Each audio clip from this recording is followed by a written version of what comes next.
Pagi yang sibuk ini, Budi sepertinya punya semua waktu di dunia. Tapi sebuah notifikasi kecil akan mengubah segalanya.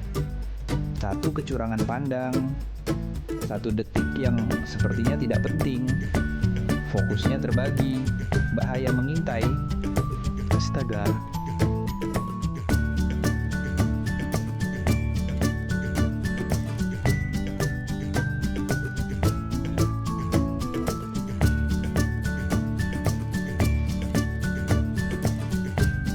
Satu detik kelalaian bisa merusak hidup.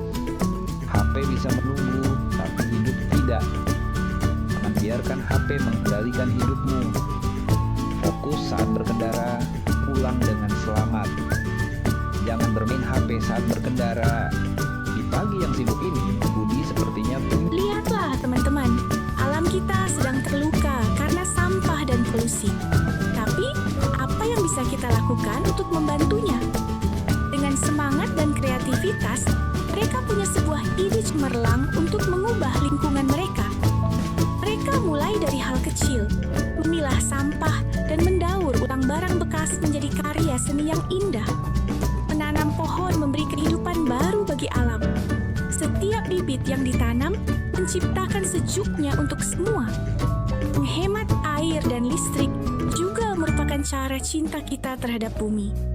Jangan biarkan mereka terbuang sia-sia. Lihat dampaknya.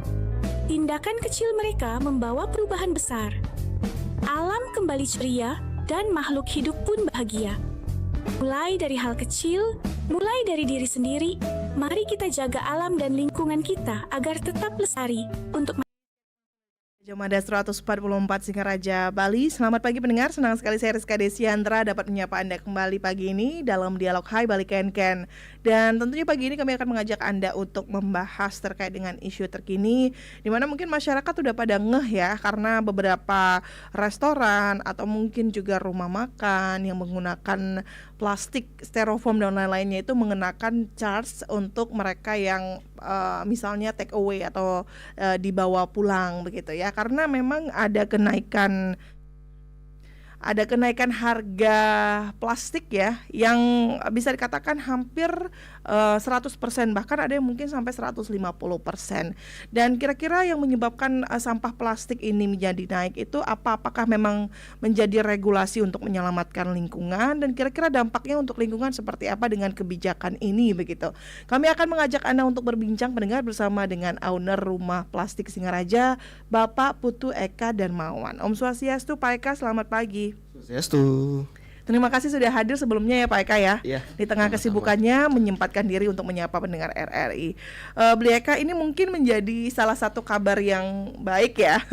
Dalam tanda kutip kabar yang baik untuk lingkungan tentunya begitu, dengan harga plastik yang melambung tinggi. Ada yang mengatakan ini karena adanya perang lah, atau mungkin ini menjadi salah satu regulasi kebijakan dari pemerintah untuk menyelamatkan lingkungan dari sampah plastik. Nah, kalau Beli Eka sendiri melihat sebagai seorang owner rumah plastik, kemudian juga sebagai seorang penggiat lingkungan, bagaimana melihat situasi saat ini Beli Eka? Untuk harga plastiknya nih, kalau untuk harga plastik yang saya dapat info itu ya, untuk yang saat ini tuh benar-benar terdampak dari perang yang ada ya. Ya, karena perang yang sekarang tuh jatuhnya kan lebih ke perang energi tuh. Pengolahan selalu menggunakan energi, apapun bentuk, apapun jenisnya. Karena itu di saat energinya berkurang, ya sudah, yang terjadi adalah harga naik. Itu jadi ya peningkatannya sekarang ya benar-benar karena gitu energi, bukan karena ada kebijakan atau apa gitu, tidak. Memang gara-gara hitungan apa namanya, perhitungan matematika aja. Begitu. Karena memang itulah latar belakangnya. Kira-kira dengan situasi seperti ini dampaknya akan seperti apa dengan lingkungan mereka? Kalau umpamanya kita ngambil garis ke lingkungan dengan sudut pandang lingkungan, sebenarnya itu ya bagus ya kalau kan kita ngelihatnya, karena karena harga yang mahal biasanya orang itu akan semakin bijak dia untuk menggunakannya. Tetapi tidak bisa dipungkiri itu juga tidak bagus dari sudut ekonomi, karena itu mempengaruhi perputaran uang. Habis itu apa namanya kayak cash flow dari Iya. teman-teman kita yang UMKM itu kasihan juga. Jadi kayak mata pisau yang ada dua gitu loh. Ada yang bagus, ada yang kasihan gitu. Iya, ini menarik ya, ironi sebenarnya memang karena kenaikannya itu naik, kalau hitung-hitungan ekonomi naik 10% saja itu sudah tidak baik sebenarnya, tapi ini bahkan sampai 150% begitu ya Bleka. Betul. Nah, Bleka kan juga bergerak dalam bisa dikatakan bank sampah begitu ya, untuk mereka menukarkan sampah plastiknya atau mungkin sampah kertas dan lainnya itu. Nah, ini kira-kira ada dampaknya tidak Bleka dengan situasi saat ini pada masyarakat yang juga menukarkan sampahnya? Jujur ya, kenaikan harga plastik itu tidak dibarengi dengan kenaikan harga bahan daur ulangnya loh ya. So jadi malah sekarang ini cenderung harga material daur ulang itu turun, Mbak. Oh ya. Iya.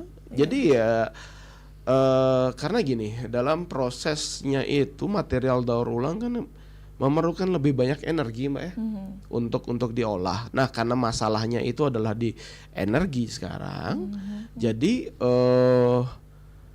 para produsen itu lebih beralih ke virgin plastik daripada material daur ulang, karena diperlukan energi lebih sedikit untuk mengolahnya. Nah, itu yang terjadi. Produk plastik tambah mahal, tetapi bahan baku daur ulangnya malah turun. Malah dihargai lebih murah begitu ya. Iya betul, Oke. gitu. Ini satu fenomena juga sih sebenarnya ya Bleka ya, bagaimana kita melihat bahwa situasi ini berdampak kepada semua hal begitu ya. Salah satunya mungkin bisa berbicara tentang peluang ekonomi yang masyarakat mungkin sudah melihat, oh peluang ekonominya di sampah plastik sekian, tapi ternyata tadi Pak Eka juga mengatakan bahwa ada yang kontradiktif begitu ya, bahwa daur ulangnya itu menurun bahkan. Nah, Betul. kalau Pak Eka sendiri menghargainya itu tetap sama atau ada turun juga ini Pak Eka? Nah, kalau kami dalam sudut pandang rumah plastik, karena kita memang sudah gencar membuat hilirisasi kami sendiri ya. Jadi kami sudah tidak terpaut atau terdampak dari hal-hal tersebut gitu. Ya, jadi kalau kami itu memang tetap stay aja, tidak masalah. Karena kami olah sendiri, kita proses sendiri, kita olah sendiri dan kita jual sendiri dengan style hilirisasi kami ya. Jadi kami tidak terdampak. Ya. Jadi untuk binaan-binaan kami ya fine-fine aja sih. Kayak Ini gitu menarik sih, Mbak, ya. ini menarik ini perlu dicontoh juga nih ya. Jadi nggak perlu ketar-ketir dengan keadaan global seperti apa, seperti Bleka ini memang menguasai di hilirisasinya juga begitu ya. Nah, kalau untuk masyarakat yang dilibatkan dalam hilirisasi ini seperti apa Bleka? Apakah memang ada masyarakat juga yang dilibatkan? Tentu, karena selain karena untuk collecting ya lewat bank sampah unit gitu ya, kita kan memang perlu tim juga untuk prosesnya ya. Jadi kita memang membuat sistem pemberdayaan di mana pemrosesannya itu terutama bagian sorting itu gampang. Jadi kita memang meng-hire ibu-ibu yang habis masak gitu, masih di rumah gitu ya, yang masih tidak terlalu banyak kerjaan, kita ajak mereka untuk bantu menyortir atau yang ya dengan hal-hal seperti itu. Tentu saja dengan sistem kerja yang kita sesuaikan dengan waktu dan situasi dari ibu-ibu tersebut. Kayak gitu. Oke, waktu dan situasi dari masyarakatnya sendiri ya, Betul. terutama ibu-ibu ya Pak Eka ya. Baik, kita undang juga pendengar yang ingin beratensi, silakan kami undang atensi Anda pendengar di 24644 serta di 081 1399 9790. Kita masih berbicara terkait dengan ada peluang ekonomi juga ternyata dari sampah plastik yang belum tergarap optimal saat ini. Kami undang atensi Anda hingga nanti mendekati pukul 10 waktu Indonesia Tengah. Anda bisa ikut bergabung, bisa juga menyematkan komentar Anda di live YouTube RRI Singaraja Official, dan juga bisa melakukan WhatsApp call pendengar di 081 139999790. Selagi kita menunggu, kita akan kembali ke Pak Eka. Pak Eka, ini benar nggak sih kalau peluang ekonomi sampah plastik Kabupaten Buleleng ini memang belum tergarap optimal? Betul, Mbak. Bagaimana faktanya Pak? Sebenarnya pendekatan, kalau saya lihat ya, pendekatan pengolahan sampah atau solusi dari penanggulangan sampah itu memang harus berdekatan dengan ekonomi. Karena ya memang untuk mengolahnya kita perlu ekonomi. Kita, kalau kami yang dari Rumah Plastik itu berusaha agar pengolahan sampah itu tidak semata-mata itu bakar uang, Mbak. Karena itu kami mendekatkannya dengan hilirisasi ekonomi. Jadi setidaknya aktivitas kita itu bisa sustain gitu ya. Untuk sustain kan kita perlu bensinnya itu ya ekonomi gitu loh, untuk ngebayar staff, ngebayar listrik dan semuanya. Karena itu ya mungkin untuk membuat pengolahan itu ya memang harus lewat pendekatannya ekonomi dan harus ada campur tangan pemerintah di sana. Sejauh ini belum. Sejauh ini sudah mendekati loh, karena kita sudah kolaborasi dengan PU kan untuk masuk ke TPST 3R Plus gitu, yang pertama prototipenya itu ada di Desa Anturan. Nah, itu juga jadi penentu karena kita di sana tidak hanya kasih mesin, tapi juga kita bantu mereka di perhitungan manajemen, perhitungan kos, berapa orang, bagaimana penentuan HPP dan semuanya gitu loh. Setidaknya sudah dimulai. Itu yang bisa saya kasih gambarkan untuk saat ini. Oke, setidaknya sudah dimulai. Tapi kalau dari pandangan Pak Eka yang sudah lama bergelut di bidang tersebut, begitu, apa sih sebenarnya kendala? Kenapa ini belum bisa dioptimalisasikan, Bapak? Pertama, kendalanya itu adalah pasti infrastruktur ya, fasilitas yang tidak memadai dari semua pihak. Saya nggak berani ngomong yang terlalu menyudutkan siapa kami, karena memang semuanya belum ada gitu loh. Ada tapi kurang kayak gitu kan. Dimulai dari penjemputan, habis itu facility setelah dijemput tuh diapain, dan ditambah tidak dipungkiri Buleleng itu kan luas ya.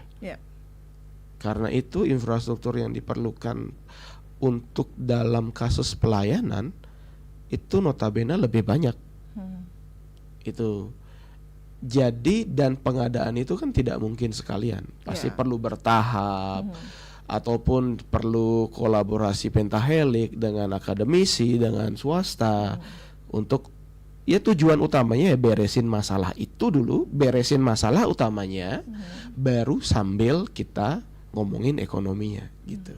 Oke, baik. Ada pautan berarti di sana ya, Pak ya. Betul. Tidak bisa berjalan sendiri-sendiri karena memang kalau sejauh ini ada juga yang mengatakan, bahkan saya tidak mention namanya begitu, ada yang mengatakan bahwa memang solusi sampahnya saat ini itu belum terpolarisasi begitu, Bapak. Nah, ini kalau Bapak melihat seperti apa sih, polarisasi seperti apa sebenarnya yang ideal untuk menjawab permasalahan sampah? Nah, itu dia masalahnya. Solusi sampah itu tidak bisa distandarisasi, Mbak. Itu benar-benar harus ngelihat situasi dan daerahnya masing-masing gitu loh ya. Situasi untuk kita di Buleleng dengan solusi untuk di Buleleng dengan solusi untuk di Bali Selatan itu jauh berbeda. Karena situasi dan gitunya itu beda banget, kondisinya beda.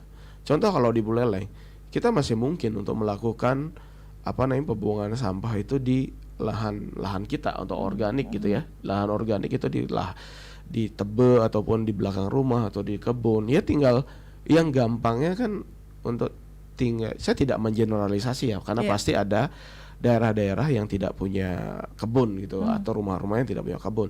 Tapi mostly itu gampangnya adalah tinggal buat lubang, ya udah ditanam sana untuk sampah organik, itu beres. Nah, tapi itu hal tersebut tentu itu tidak bisa dilakukan di Bali Selatan. Karena itu standarisasi atau solusi pengolahan sampah dari daerah itu tidak bisa distandarisasi, dan pasti infrastruktur yang diperlukan itu pasti berbeda. Ditambah jumlah sampahnya juga beda. Jenis sampahnya beda lagi.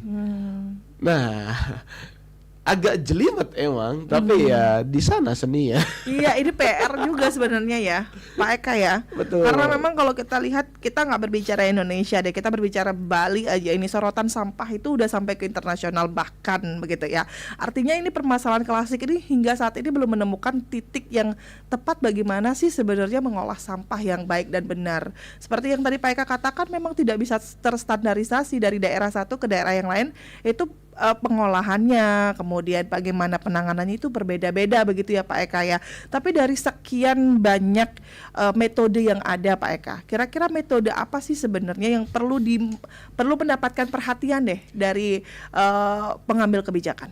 Oke. Yang selalu kita diskusikan atau kita berusaha untuk sounding itu adalah pembagian tugas sebenarnya Mbak ya. Jadi dari kemarin itu yang selalu terjadi adalah desa diminta untuk mengolah, desa untuk minta untuk mengolah, desa untuk minta mengolah gitu loh. Sementara pengolahan itu level yang berbeda gitu loh. Dan jika semua job desk itu dibebankan kepada satu titik, entah siapapun itu pasti nggak akan mampu. Karena itu yang selalu kita sounding itu sebenarnya adalah pembagian tugas ya, di mana masyarakat itu kita breakdown aja. Yang kita sounding itu adalah seperti ini sebenarnya. Masyarakat tugasnya pasti memilah. Yeah. Habis itu di TPS 3R itu memilah dan mencacah organik. Lalu mungkin di sana dibantu oleh dinas agar bisa dilakukan pembuangan sampah organik dengan aman. Terutama untuk daerah-daerah yang masih punya lahan. Sampai di sana aja. Jadi level desa yaitu level TPS 3R ya. Yeah. Lalu sampah anorganik dan residu itu dibawa ke pihak kabupaten. Di sana pihak kabupaten ataupun ya itulah maksudnya pihak pemerintah yang lebih tinggi itu di sana bisa masuk ke pengolahan yang real, yaitu entah itu pengolahan RDF kah atau pengolahan plastiknya kah. Jadi benar-benar job desk itu kita pecah gitu loh. Jangan dibebankan semuanya itu ke satu titik. Oke, kayak TPS mereka harus bertugas untuk mengangkut, memilah, habis itu mengolah. Itu terlalu banyak untuk mereka. Jadi karena skema itu kita membreakdown job desk ya. Jadi fasilitas yang bisa diadakan dari setiap titik itu jadi terfokus dia Mbak. Ya, jadi umpamanya TPS bertugas untuk memilah saja umpamanya dan mencacah organik umpamanya seperti itu ya. Jadi fasilitas penunjang, peralatan itu bisa memfokus ke sana. Entah itu mesin pemilah kah, entah itu mesin cacah organik kah. Jadi mereka bisa fokus ke sana tanpa harus berhitung dengan kita harus mengadakan pencacah plastik lagi. Sarananya kan berbeda nih ya. Dan job desk dan lalu itu SOP pengolahan itu jadi semua itu bisa mengkerucut dia. Tidak terlalu luas jadinya. Itu sih sebenarnya yang sekarang kita sedang berusaha sounding dan diskusikan dengan pihak dinas-dinas yang terkait juga gitu. Ini menarik karena pembagian tugas itu sampai saat ini mungkin ya yang belum konkret yang Pak Eka katakan saja mungkin belum semua melakukan Pak. Betul. Seperti pemilahan itu udah yang paling sederhana sekali. Betul. Mungkin tidak semua orang melakukan dan sadar akan hal itu begitu ya Pak Eka. Betul.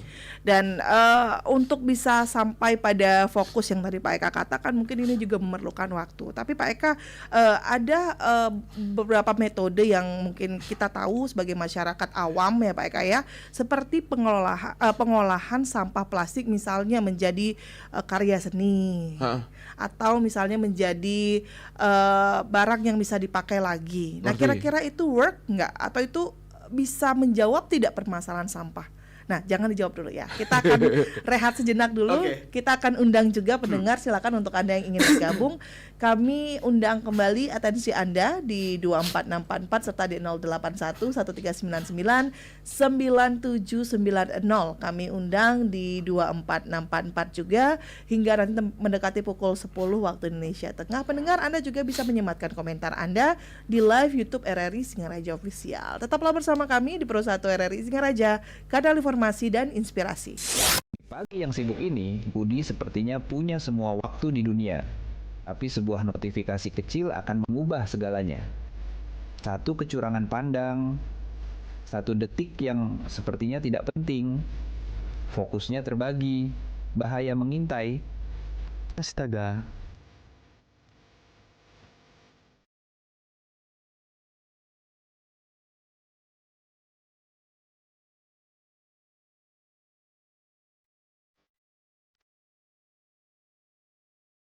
Satu detik kelalaian bisa merusak hidup. HP bisa menunggu, tapi hidup tidak. Jangan biarkan HP mengendalikan hidupmu. Fokus saat berkendara, pulang dengan selamat. Jangan bermain HP saat berkendara. Di pagi yang Lihatlah teman-teman, alam kita sedang terluka karena sampah dan polusi. Tapi, apa yang bisa kita lakukan untuk membantunya? Dengan semangat dan kreativitas, mereka punya sebuah ide cemerlang untuk mengubah lingkungan mereka. Mereka mulai dari hal kecil, memilah sampah dan mendaur ulang barang bekas menjadi karya seni yang indah. Menanam pohon memberi kehidupan baru bagi alam. Setiap bibit yang ditanam menciptakan sejuknya untuk semua. Menghemat air dan listrik juga merupakan cara cinta kita terhadap bumi. Jangan biarkan mereka terbuang sia-sia. Lihat dampaknya. Tindakan kecil mereka membawa perubahan besar. Alam kembali ceria dan makhluk hidup pun bahagia. Mulai dari hal kecil, mulai dari diri sendiri, mari kita jaga alam dan lingkungan kita agar tetap lestari untuk masa depan. Lihatlah. berkendara butuh fokus penuh. Tapi, apakah kebiasaan ini membuat Anda lengah di jalan? Abu rokok sembarangan bisa mengganggu pengendara lain. Satu kecerahan panas di mata bisa berujung bencana. Saat konsentrasi terbagi, bahaya datang tanpa permisi. Sedikit Pendengar, terima kasih Anda masih bersama kami di Pro 1 RRI Singaraja, kanal informasi dan inspirasi. Masih bersama saya Rizka Desiantra dan juga kita masih bersama dengan narasumber kita yang sudah hadir di studio Pro 1 RRI Singaraja, Bapak Eka Darmawan. Kita masih berbicara terkait dengan bagaimana sih peluang ekonomi dari sampah plastik yang saat ini belum tergarap optimal. Kita undang pendengar yang ingin ikut bergabung di 24644 ya. Sudah ada yang bergabung. Selamat pagi RRI. Halo, selamat pagi RRI. Halo, selamat pagi RRI. Iya, selamat pagi RRI. Dengan Bapak siapa ini? Made Budiana di Menyali. Pak Made Budiana di Menyali, silakan dengan Pak Eka Darmawan. Pak Made, silakan. Iya, selamat pagi Bapak narasumber. Kita sekarang kan berbicara masalah sampah ya. Memang sampah ini sekarang sudah istilahnya menjadi pembicaraan semua orang, karena dengan sampah kita itu boleh dikatakan penglihatan kita kotor ya. Dan di samping itu sampah itu kan mengundang daripada penyakit.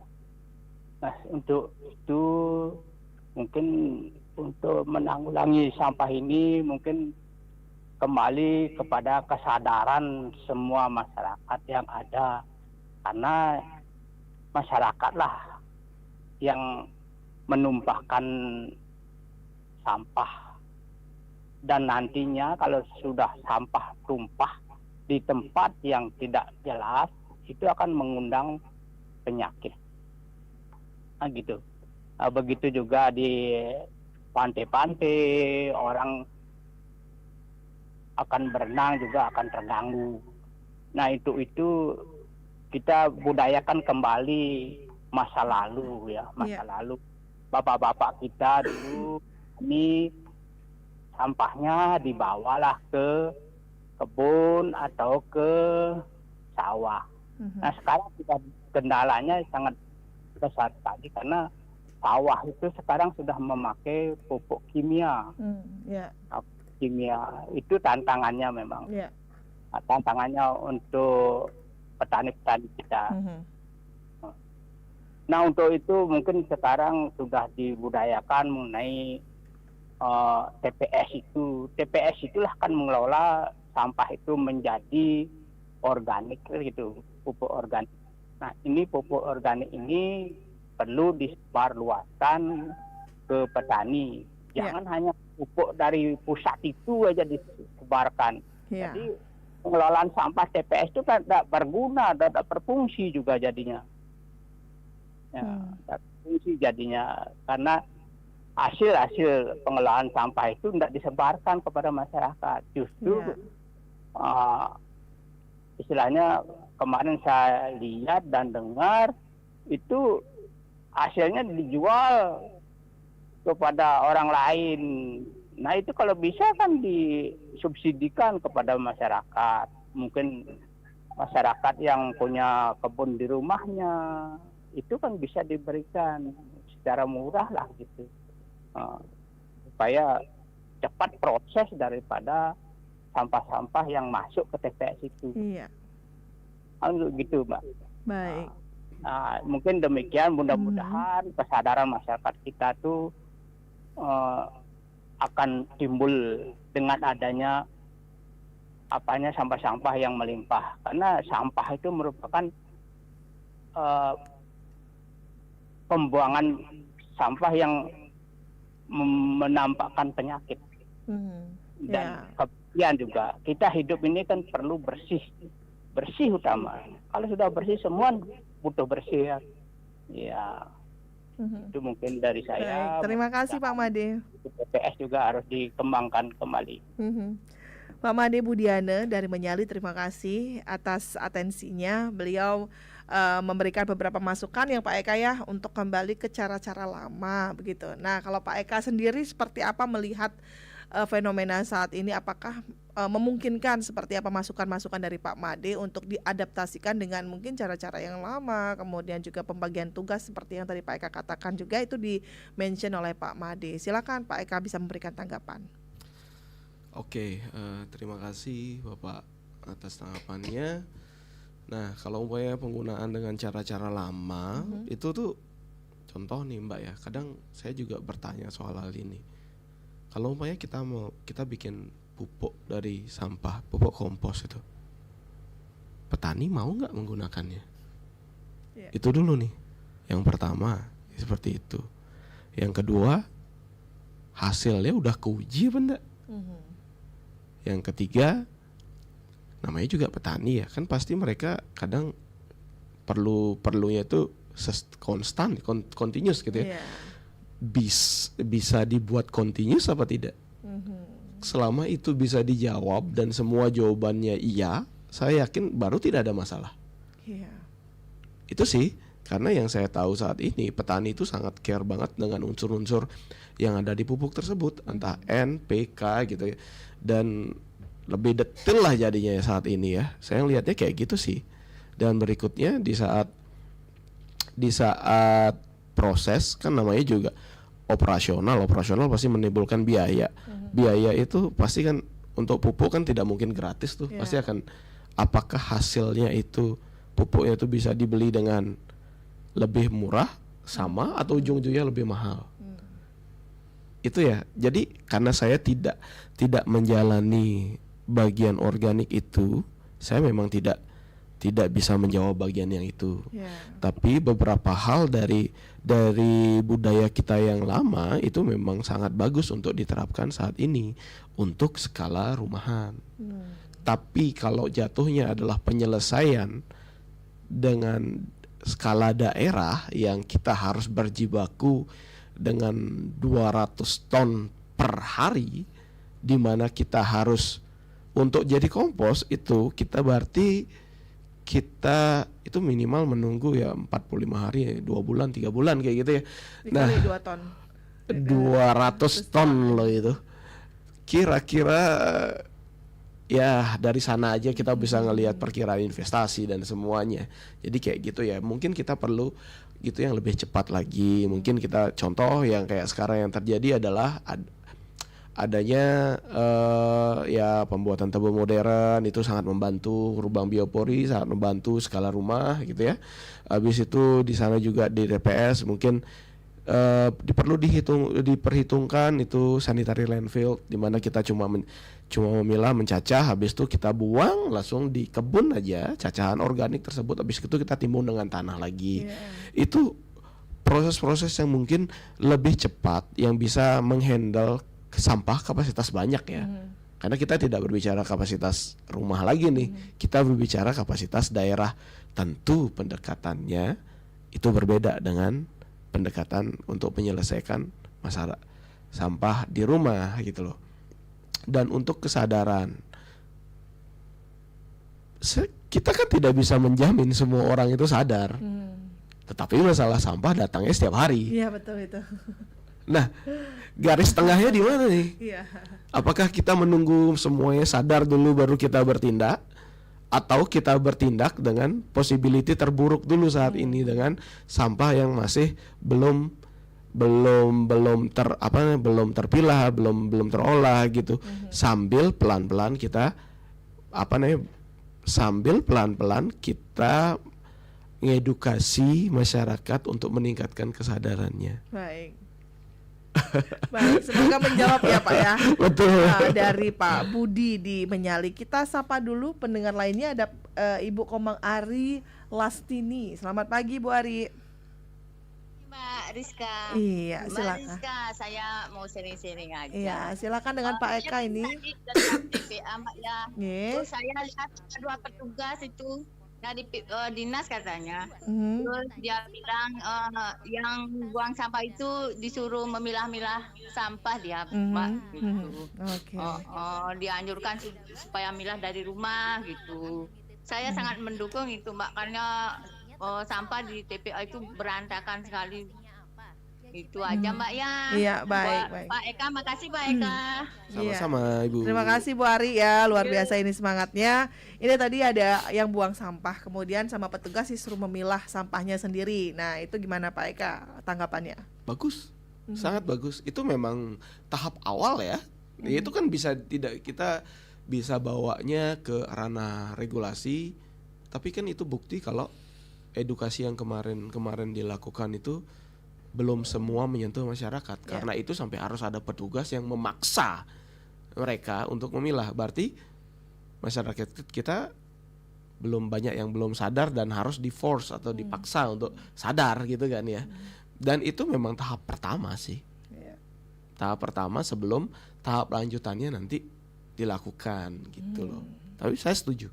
Oke, memang harus ada seruan begitu ya Pak ya. Betul, memang secara harus langsung bahkan. Secara langsung gitu. Jadi masyarakat yang baru buang sampah, kemudian ada petugas disuruh memilah sendiri sampah yang dibuang. Oke, baik. Terima kasih Bu Ari atas atensinya. Pak Made juga terima kasih, Pak Made Budiana. Tadi belum terjawab itu Pak Eka. Kalau untuk sampah plastik yang digunakan sebagai karya seni misalnya, atau mungkin karya-karya yang bisa kita gunakan kembali, itu bagaimana sih Pak Eka? Apakah itu menjadi salah satu solusi juga? Oke, itu memang salah satu solusi ya, tapi cuma skalanya kecil sih. Kalau seperti kami di Rumah Plastik, ya kami melakukan itu karena kami kan mandiri Mbak ya. Tentu kami harus survive nih. Jadi dari survive tersebut kita bisa terus menyerap sampah dari binaan-binaan kami. Cara kami survive memang adalah membuat produk dari sampah plastik tersebut. Tetapi tidak bisa dipungkiri jumlah yang kami serap itu tidak terlalu besar. Itu palingan cuma 2 atau 3 ton per hari. Tentu kalau dibandingkan dengan jumlah sampah yang ada, itu persentasenya sedikit banget ya. Masih sangat jauh gitu. Masih sangat jauh kalau fokusnya itu adalah penuntasan gitu ya. Tapi tidak bisa dipungkiri sedikit pengurangan pun sudah berarti. Ya kalau umpamanya ada banyak yang tipe seperti kami, mungkin itu akan penyerapannya akan lebih banyak, tentu karena itu yang pertama. Yang kedua adalah di saat kita mengolah sampah plastik, berarti kita ikut juga membantu pemerintah untuk mengedukasi kan, untuk masyarakat. Oke, tolong pilah, nanti sampahnya kami beli kan, seperti itu nih. Itu support ataupun kolaborator yang bagus untuk pihak pemerintah dalam penyebaran informasi atau edukasi tentang pemilahan sampah. Saya melihatnya dari sisi itu ya. Karena ya memang salah satu cara untuk mendekatkan solusi sampah yang kami ambil adalah pendekatannya adalah pendekatan ekonomi dari cara tersebut. Oke, Gitu. itu salah satu menjadi magnet menarik lah ya Pak ya tentang Betul. ekonomi itu ya. Baik, tidak terasa juga ini waktu kita sudah mendekati pukul 10. Kita ucapkan terima kasih dulu untuk yang sudah menyempatkan diri ya untuk bisa atensi dan juga memberikan komentarnya di live YouTube RRI Singaraja Official. Terima kasih untuk @novi_yr, keren banget idenya. Baik, terima kasih untuk Novi. Kemudian juga ada @mangagus8831, apa manfaat ekonomi dan lingkungan jika sampah plastik dikelola dengan baik. Terima kasih atensinya. Kemudian ada @santi mulyawati juga, harga plastik makin mahal. Wah, terima kasih. Dan juga ada yang bertanya ini bagaimana cara menarik minat investor untuk bergerak di bidang pengelolaan sampah plastik. Terima kasih. Kemudian ada Tris Januartini juga, yuk selamatkan bumi dari sampah plastik. Nah, ini menarik juga Pak Eka berbicara tentang investor kan. Tadi Pak Eka mengatakan bahwa apapun bentuk pengolahannya, hilirisasinya itu semuanya memerlukan geliat ekonomi. Nah, salah Betul. satu yang membangkitkan geliat ekonomi adalah investor. Betul. Nah, sampai dengan saat ini minat investor sendiri untuk berinvestasi pada sampah itu gimana sih Pak Eka? Sebenarnya banyak ya Mbak ya. Jujur, kita sendiri dapat tawaran beberapa untuk berinvestasi gitu loh. Tapi namanya investor bergeraknya di bidang swasta kan berarti perhitungan matematikanya kuat tuh. Nah, satu hal yang jadi perhitungan juga adalah ekosistemnya di Bali belum siap. Contoh nih, seandainya investor turun ke Bali, kita bikin pengolahan sampah nih di sini nih. Untuk semua jenis, anggaplah seperti itu. Nah, sekarang bagaimana cara mewajibkan masyarakat untuk kirim sampahnya ke sana? Sementara TPA masih buka, buang sampah ke sungai belum ada yang negur kayak gitu umpamanya ya, bakar sampah masih oke gitu loh. Hal-hal tersebut Mbak, jadi kita melihat ekosistem di Bali itu belum siap. Oke. Ya, bagi itu juga nanti sebenarnya nggak usah nunggu investor luar sih, investor di dalam pun sudah banyak gitu lah, dari kalangan lokal gitu ya, dari teman-teman kita banyak yang diskusi dengan kita itu, ya gitu ya ke sana. Apa yang harus ada bantuan dari regulasi juga untuk memperketat hal tersebut. Jadi ekosistem kebentuk dulu, rulesnya kebentuk dulu, baru dari sanalah kita bisa memasukkan pola ekonominya gitu loh maksudnya. Pola ekonominya bisa kedapat, di saat itulah investor atau apa itu bisa masuk. Artinya ada hal yang harus dipertanggungjawabkan dengan investor. Oh, betul. Sedangkan ekosistem kita saja belum siap begitu ya. Betul. Bagaimana investor akan bisa mempercayai tentang itu gitu ya. Betul, investor itu tetap aja mereka tuh masih swasta, perhitungannya pasti untung rugi. Kalau di sisi lain kita tidak bisa memaksa investor itu untuk bersosial gitu atau melayani gitu ya. Itu beda. Bukan social oriented. Bukan lah social kalau oriented bicara. mereka menyelesaikan sampah karena ada perhitungan profit yang mereka incar kan seperti itu nih. Nah, kalau sasarannya adalah melayani, itu bukan investor. Oke, baik. Ya. Karena masih sulit untuk memisahkan antara berbicara sampah ini ya, Pak Eka ya, Pak Eka, berbicara sampah ini masih sangat erat kaitannya dengan melayani itu. Betul, berbicara sampah sejauh ini yang kita lihat memang bahasanya adalah melayani. Bukan pertanggungjawaban. Oke. Seakan-akan itu jadi tugas satu pihak untuk menyelesaikan semuanya, tanpa pihak lain mau membantu, ataupun seakan-akan aku udah bayar, aku udah selesai. Nah, oke, baik. Ini masih menjadi PR dan di benak kita juga masih ada kata-kata itu. Baik, mendengar tidak terasa juga ini waktu kita sudah mendekati pukul 10. Terima kasih Pak Eka ya. Perbincangan kita masih sangat menarik, tapi sayang waktu harus menuntaskannya begitu. Nanti kita akan berbicara lagi tentang sampah bersama dengan Pak Eka, mungkin juga pada pengambil kebijakan juga atau calon investor. Nah, itu bisa juga nih Pak Eka ya. Baik, terima kasih untuk atensi Anda yang sudah ikut mendengarkan, berkomentar, menyematkan komentarnya, ikut beratensi juga, kami ucapkan terima kasih. Pak Eka, sebelum ditutup bisa memberikan closing statement ini terkait dengan peluang ekonomi terhadap sampah yang saat ini belum tergarap optimal? Silakan. Oke. Closing statement ya. Peluang ekonomi kalau umpamanya fokusnya itu adalah untuk penyelesaian masalah sampah, itu memang diperlukan kolaborasi pentahelik nih. Yeah. Tidak hanya dari swasta, tetapi juga dari pemerintah untuk mengatur itu. Jadi semuanya itu fokusnya itu adalah penyelesaian masalah. Yeah. Tidak akan pernah ada satu pihak itu menyelesaikan masalah dengan sendirinya. Jadi memang kita harap tanggung jawab itu bisa diambil oleh semua pihak, tidak cuma satu aja, gitu ya. Dan mohon dipikirkan tentang pembagian tugas yang tadi saya sebutkan. Jadi itu semuanya berjejaring, jadinya tidak ditekan ataupun dipaksakan kepada satu pihak saja, dan jatuhnya itu pasti akan membebani pihak tersebut. Baik, Itu luar aja. biasa. Terima kasih Pak Eka Darmawan.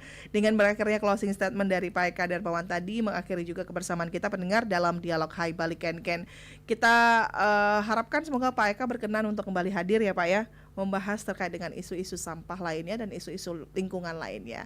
Dan akhirnya kami ucapkan terima kasih untuk atensi Anda. Saya Rizka Desiantra. Selepas ini jangan kemana-mana karena kami masih akan menghadirkan rangkaian acara yang sayang untuk Anda lewatkan. Dan untuk Anda, tetaplah bersama kami di Pro 1 RRI Singaraja, kanal informasi dan inspirasi. Saya Rizka Desiantra, selamat siang. Lihatlah teman-teman, alam kita sedang terluka karena sampah dan polusi. Tapi, apa yang bisa kita lakukan untuk membantunya? Dengan semangat dan kreativitas, mereka punya sebuah ide cemerlang untuk mengubah lingkungan mereka. Mereka mulai dari hal kecil, memilah sampah dan mendaur ulang barang bekas menjadi karya seni yang indah. Menanam pohon memberi kehidupan baru bagi alam.